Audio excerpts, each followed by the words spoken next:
দেখো আমাদের হচ্ছে কি F9 প্রেস করলে কি আসে, রেন্ডার ফ্রেম উইন্ডো। ঠিক আছে, এটা দিয়ে তোমাদের যেরকম ফ্রেম সাইজ দিবা সেরকম আসবে। আচ্ছা আমি সাইজটা একটু চেঞ্জ করি, আমার এখানে ছোট সাইজে দেওয়া আছে।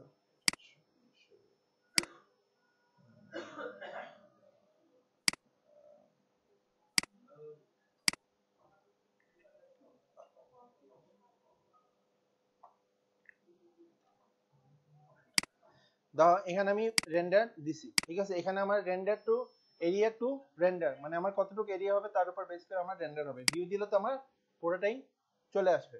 আচ্ছা দেখো সিলেক্টেড, সিলেক্টেড দেওয়ার পর আমি যে জিনিসটা সিলেক্ট করবো সেটাই সে রেন্ডার হবে, এটা তো তোমরা বোঝো। রিজন এই দেখো এখানে যে রিজন দেওয়ার পর কি আছে তোমার লেগে কাট অফ, কিন্তু যতটুকু দিবা ততটুকুর উপর সে রেন্ডারটা নিবে। তো এখানে আমি এখানে রিজন দেওয়ার সাথে সাথে আমার একটা রেড কালার কি চলে আসে দেখো তো, একটা বর্ডার চলে আসে না? তো এই বর্ডারটা আমরা ছোটও করতে পারি, বড়ও করতে পারি, আবার কাটতে পারি কি দিয়ে, পাশে এই কাটা চিহ্ন দিয়ে আমরা কাটতে পারি। ঠিক আছে, এখন হচ্ছে কি এটা এতটুকু রাখলাম, রাখার পর একটা মজার জিনিস দেখাই তোমাদেরকে। দেখো এই যে কেতলির মুখটা আছে ম্যাটেরিয়ালসে, এখানে দেখো সেলফ ইলুমিনেশন, এখানে প্রেস করো সবাই, দিয়ে একটা কালার দাও। তোমরা কেতলি দিয়েই করো, অন্য কিছু দিয়ে করো না, নিজের প্রজেক্ট আইডিবি প্রজেক্ট নষ্ট হয়ে গেলে পরে কান্দা লাগবে।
হুম।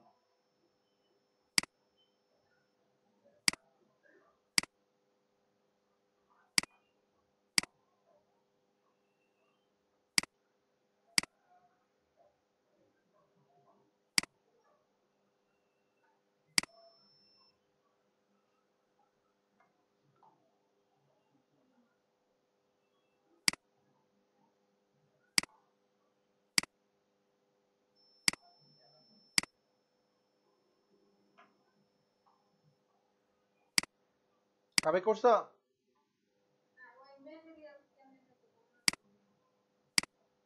তুমি নর্মাল ম্যাটেরিয়াল অ্যাসাইন করো।